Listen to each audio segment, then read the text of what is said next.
Thinking of moving to Germany either to have a better quality of life or unlimited access to pretzels and beer? Then here I present to you things I wish I knew before. Finding the perfect long-term apartment for a reasonable price if you don't speak German can be really tricky. Nonetheless, if you're looking for the cheapest price, aka unfurnished apartments, beware that they are empty. It is a common practice to clear the place out as much as possible.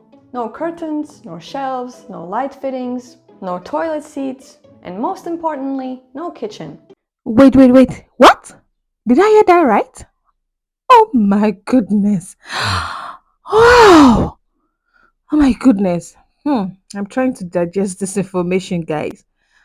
How can there be apartments with no toilet seats, no sink in the kitchen? You have to fix virtually everything in the kitchen.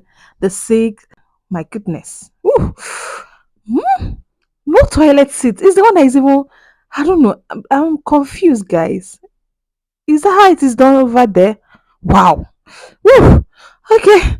Okay, there are a lot of things I need to learn, get to know about this country, guys. Okay, let's continue, guys. Which is nice if you want to start the whole apartment from scratch, and not so nice if you don't want to spend money installing a whole new kitchen. And as mentioned many times before, if you're looking for secondhand furniture or a cat, eBay Kleinanzeiger is your new best friend.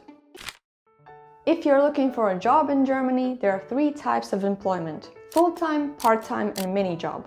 A full-time job in Germany is between 36 to 40 hours a week, usually 7 to 8 hours a day with a 30-minute lunch break. And it is illegal to work more than 10 hours a day. A part-time job in Germany involves less than 30 hours a week. And finally, a mini job is a 10-hour work week where you can earn no more than 520 euros a month. Compared to the other 2 options, at the mini job you get your money tax-free. However, you are not provided the universal healthcare that comes with paying taxes. Moreover, working minimum wage in Germany can be as unorganized and sketchy as it is in other countries. So far, I do not have good experiences. Starting from under-the-table pay, not having health insurance when I thought I did, employees working more than 10 hours multiple days in a row, and just not getting paid for the whole month of work. So my advice, make sure to have a signed contract by you and your employer, and keep track of your working hours the same way. Sundays are a rest day, and they take it pretty seriously. So retail stores and most bakeries will be closed. This is due to the store closing law, which forbids stores opening on Sundays.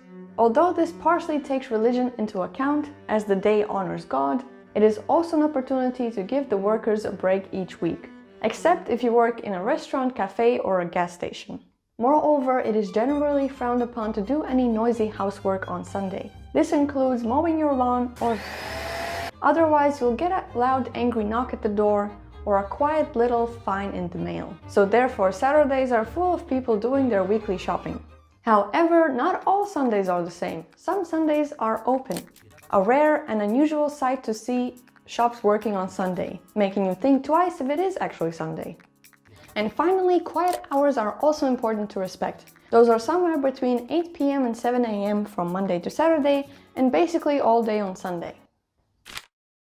The quality of drinking water in Germany is good, so it is safe to drink tap water. Other than tap water, Germany is a big fan of sparkling water, Sprudel. So much so they mix it with fruit juices and call it Schorle, or with ciders and wine and say it tastes good. Plus they have a not so sparkling water if you're just starting off your sparkling water journey. Love it or hate it, we produce a lot of trash and it all needs to go somewhere. And Germany is a big fan of recycling. The German recycling system uses different bins classified according to the color system. Firstly, yellow for plastic and soft metals. If, like me, you don't have yellow bins, you have to use these plastic yellow bags that you can find in the city hall or a pharmacy that you can find around the corner for free. Then the blue stands for paper. You can't just leave your cardboard boxes laying around. They need to be either ripped to shreds or folded and stuffed into the bin. Green and brown bins that not all houses have are used for organic and bio waste. Basically the leftovers you convince yourself you're still gonna eat even though it's been a week, so they go in that bin. Black or gray bins are used for everything else, except for batteries, light bulbs, and electronics. Those can be disposed in some drugstores and grocery stores.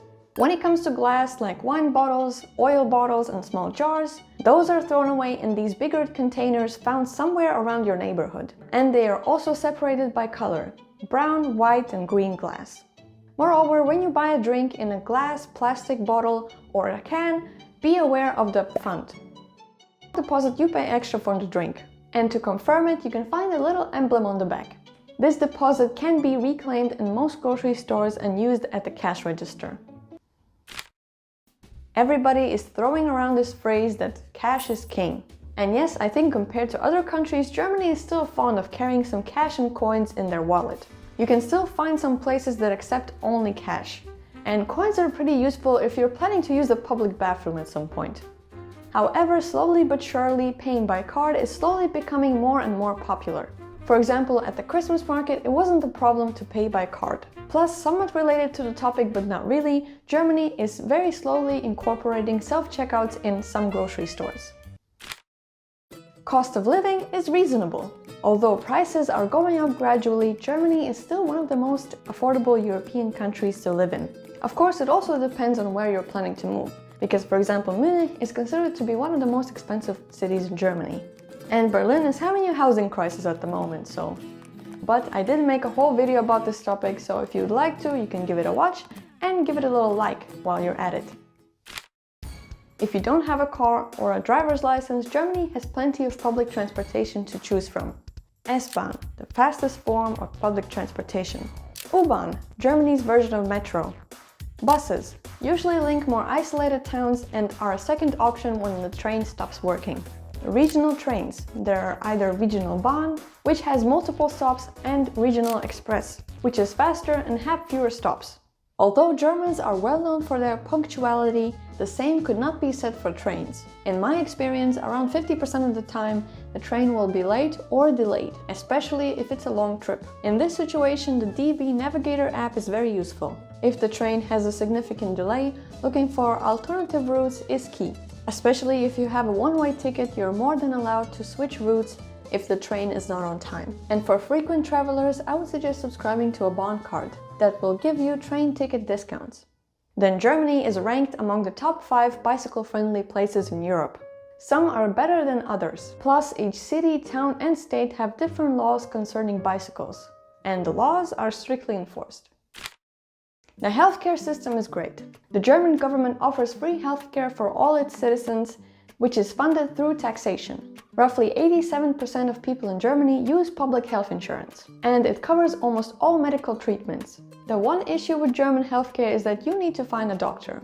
And finding a doctor can be difficult if the clinic doesn't accept new patients. So be prepared to make more than a few phone calls. Here, it is mandatory for all residents, whether employed or unemployed, to have some kind of health insurance. This especially applies for freelancers and self-employed people, because they need to sort this out themselves. Otherwise, after 6 months, you'll get a letter saying that you need to pay for the previous months you haven't been insured. And it can all add up to quite some amount. And that's it for the video. Woo, guys, interesting. I love this kind of content. Before you travel, it's good to go through all this kind of videos so you can get your mind prepared. So you won't get to a foreign country and you'll start nagging, complaining. Like they say, when you go to the Rome, you behave like the Romans. So that's the same thing with Germany. You can't expect your country to another person's country to be like your country. So like Germany now, the first point she raised actually shocked me, because I was like, no, if you try that in Africa, no, you see, most people will not even rent your house because they will think you've not fixed toilet seats, you've not fixed sink, even though you don't fix cabinets in the kitchen, but there must be sink. And she spoke about their transport system. Mostly you have to enter train, and I think mostly it happens in abroad, unlike African country, of unlike this side, in which you mostly enter car or bike, but over there is mostly train. I think almost not only Europe per se, even in America, you have the chance to enter train. Then she spoke about so many things, healthcare and the rest, and those are the important things you need to know. But while going through our comments, somebody made made a statement that there's one thing Germans do a lot, and you have to get prepared, is that they stare a lot. They can stare at you for as long as possible, and they will not remove, even though you catch them staring at you, they are being caught that you are staring at, they are staring at you, or a particular German is staring at you, he won't blink his eye. They do that a lot, so it's something that you should be prepared. When I saw it in a comment box, I was like, wow, really? This is a whole lot to digest, guys. So there are lots of things one has to get prepared. You need to learn, and I'm happy that I've learned this important thing, because one of these days, by God's grace, I must visit Germany. But it's just that I heard they speak more of their language, German. So for you to actually cope there, you need to learn their language, or you need to just, try to communicate, or you can get a translator that can help you in communicating. And I heard that their educational system, most of the time you have to study like on your own. A lecturer hardly comes to the class. That's what I also saw in one of the videos online. That is not like other country that lecturers will come, and the rest. You can decide not to go to class for a whole semester, and as long as you're reading at home, they might drop one or two handouts, or topics or things you need to read online, or maybe in your group, and all you need to do is to just read and get prepared. I just love how she gave us this important point about housing, transport system, healthcare. Those are the basic things you need to know. Those are the basic amenities. Food. She said on Sundays is a quiet day. So if you are washing on Sundays with a loud washing machine, or you are playing loud music, you can get a knock at your door, and they will get angry with you, because they work from Monday to Saturday. That's why it's not actually, going to church is not really compulsory. Most people don't go to church. I don't think they actually go to church like that on Sundays. She said in some areas per se, there are some areas Sundays is always a very, busy day, very lousy day. But some areas is a very, very quiet day for them to rest and get prepared for that week, because they can, like you said, part-time job, it can take you 30 hours per week to go through your part-time job. All what they do there is work, work, work. Woo! Wow, that was beautiful. I really enjoyed it. Thank you so much for watching. I'll see you guys in the next one. Bye.